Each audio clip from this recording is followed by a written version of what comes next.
So you want to hear about the wizard cop?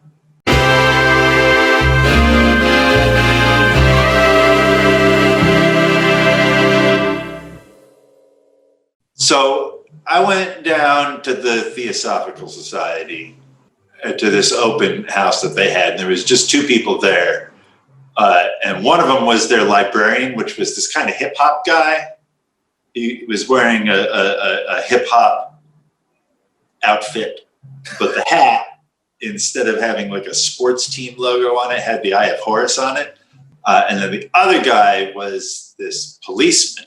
He has this burning desire to use the occult to solve crimes, do his police work.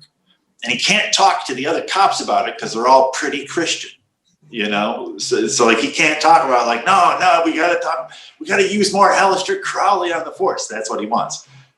And so he wanted to talk about that, and we did. And his whole thing was like, I want to get power. I want to gain power so that I can fight crime. I want to be a superhero. And my problem with it is that there seems to be such a stigma within the Theosophical Society, at least, against acquiring power. And acquiring power is what I want to do. And me and the hip hop guy were like, well, you see, the whole thing is, it falls apart if the point is acquiring power, and you won't be able to acquire power because it falls apart. What you're trying to do is gain awareness. You know, you're opening yourself up, being receptive to the larger picture of what's happening. As a byproduct of that, you receive what would be called powers. But it's because there's more of you, and the part where you don't have powers is still a part of that. That's part of the powers. And he was like, no, there's got to be a way that I can just get some power. And it was a very odd, interesting round and round conversation of three real weird looking characters. Even as a non-standard police figure, that's such a cop stance to have. Exactly. This idea that like all you need to fix a problem is more power. That's so wild to me. I feel like most of the problems that I have, like psychologically or whatever, come from not being aware enough of the power I already have, or of consistently giving that power away to other people or other institutions or whatever, just like giving that power away and not maintaining it for my own benefit. There's a positive aspect to giving away some of your power, but it can also be very draining. It's so strange to me to hear someone who's like, oh, I just need more power, when I'm thinking like, man, I just need to understand my own capacities in a deeper way in order to be a more powerful person. There's no acquisition process there. It's just about being more in tune with myself. I also think that it wouldn't work in a like traditional policing context. Like John Constantine, not a cop. Right. And I think that's like an essential part of those characters, is that they have this power of understanding themselves and understanding the world that they live in. And that's what gives them their power. That would just never work if they were just some guy on the force who's like using a Ouija board to solve murders or something. Well, I mean, there are places that we can look to find exactly that. I've just been dipping back into the Illuminatus trilogy, and there is and I mean, it even happens in the real world. The cops go and consult psychics. Right. You know, but I read a scene of a cop consulting a psychic. And then again, we can look at the recent HBO show Watchmen, is kind of about cop wizards and what happens with that and how it's a huge problem and doesn't work, you know? I mean, this is basically what superheroes are, right? It's cop wizards. And when you put superheroes in the real world, you get Cliven Bundy, you get Donald Trump.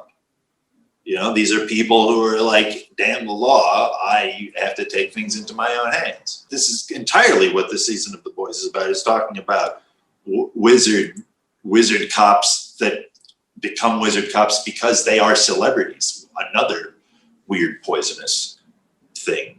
So for people who kind of ascend in power because of celebrity or financial success or whatever, that is a real power that they have, but it's, I think, largely material in a sense. So, maybe they're not contacting any spirits in a way that they're aware of. Sometimes they are. Pat Robertson is. True. Yeah. I feel like those people they've acquired power by kind of allying themselves with an entity that is not themselves. There's an invocation of a corporate structure or of whatever. And so that's where their power comes from. It's not an inner power. It comes from their association with a thing that is much bigger than them. And I guess they ultimately become consumed by it.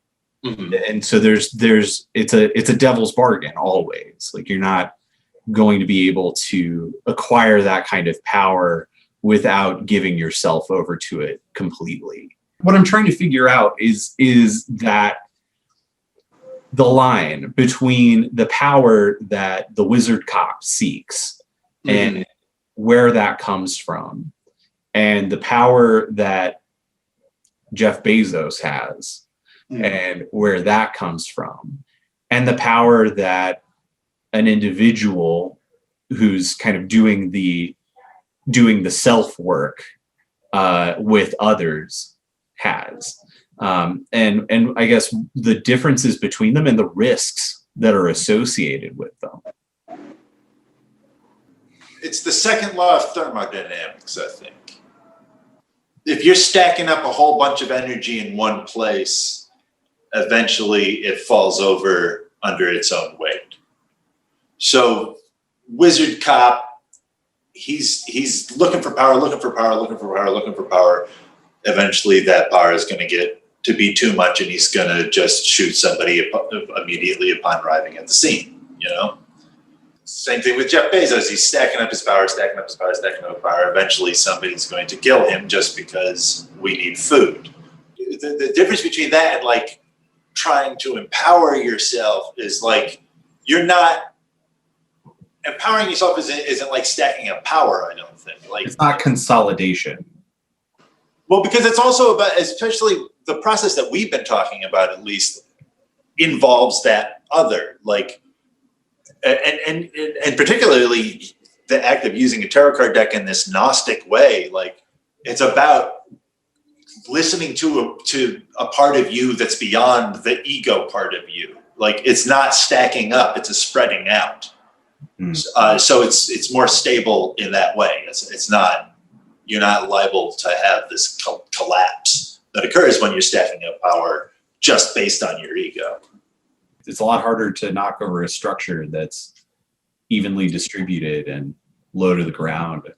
That's when we're talking about like mutual aid, right? And like the power of communities to support each other and take care of each other.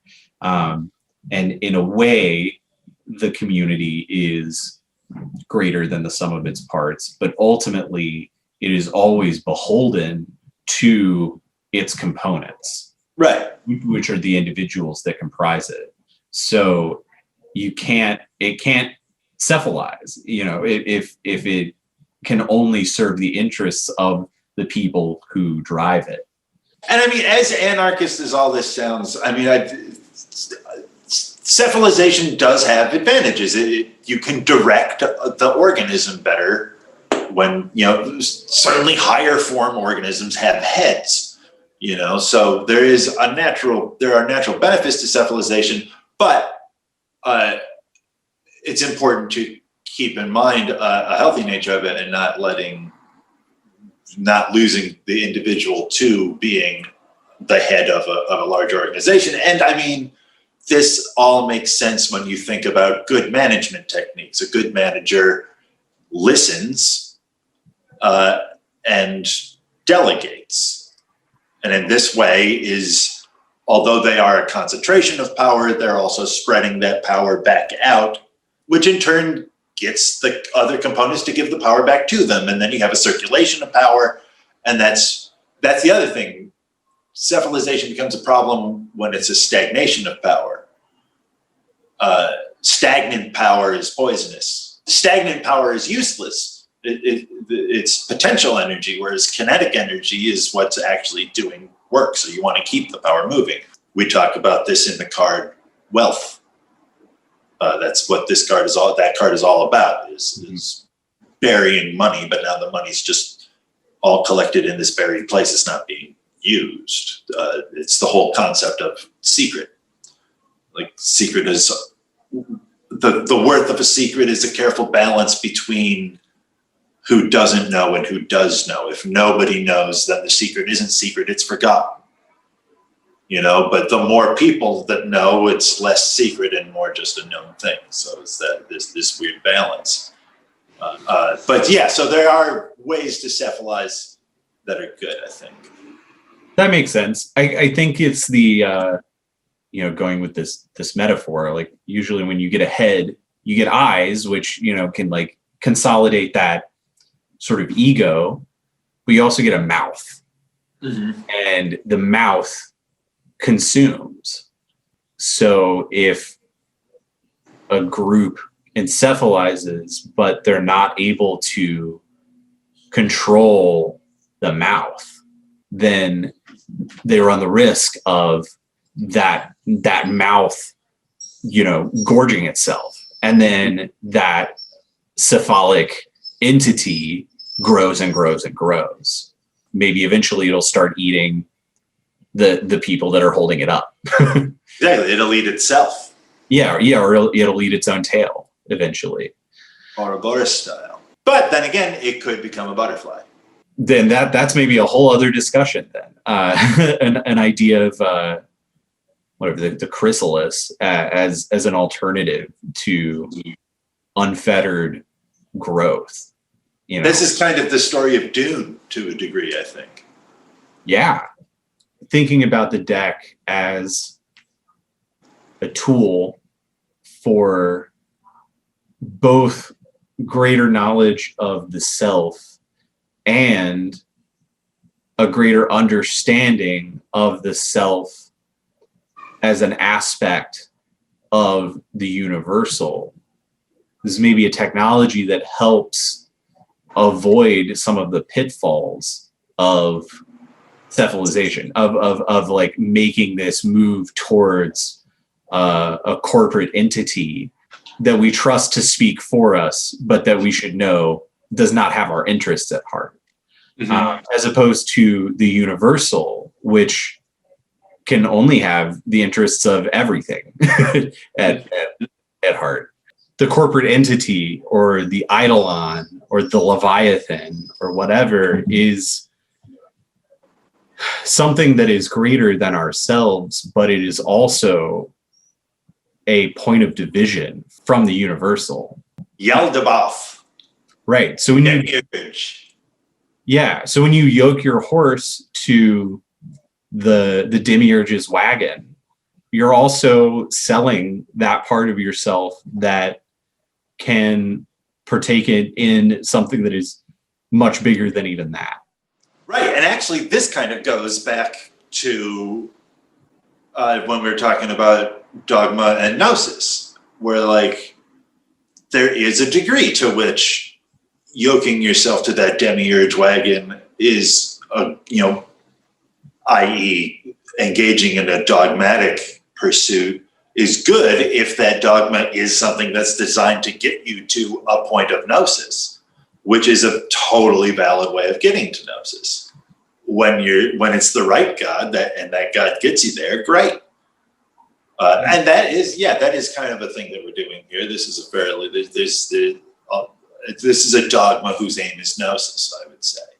I think it even avoids being, by its nature of being this very nebulous, fully interpretive medium, it avoids truly becoming a dogmatic experience. There's a loose structure to it but it's hard to codify that enough for it to really be dogmatic. Okay. But also, I mean, who knows? If this thing catches on, then maybe in 20 years, we can be the high priests of a new shitty religion. Well, I mean, not if we're doing our job right here, Mark. I have a lot of interest, and I mean, that's what part of this show is part of, I think. I feel like there is a way to design this memeplex to be sustainable and humane and empower the individual even if it grows. I feel like there's a way to do that. And this show is part of this because like it takes all the secrets of the deck, like the underlying technique, and puts it out there and shows you that like you can make your own deck and also interpret anything in your life this way. Putting that out there hopefully will undermine this ever being cephalized. Yeah. Well, and on that note, I hope everyone has enjoyed this and will continue to return to learn more about this with us. Because I think that's one of the most interesting parts about doing this show is how much we're learning from it. Yeah, totally. So let us know what you think. Let us know how we're doing. And don't join any cults. Yeah, don't join cults. Cults bad. Thanks for watching. Give us a like and subscribe to Mercury Theater Television on YouTube for more nodding off, as well as a lot of other videos that we've made with our friends. If you're interested in nodding off specifically, you can subscribe to the Nod YouTube channel. The link is in the description here. Or you can find us as a podcast on Apple, Spotify, Google Podcasts, or wherever else you get your podcasts from.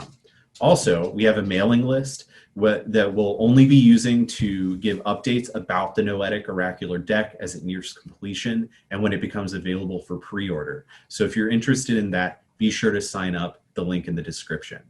Thanks.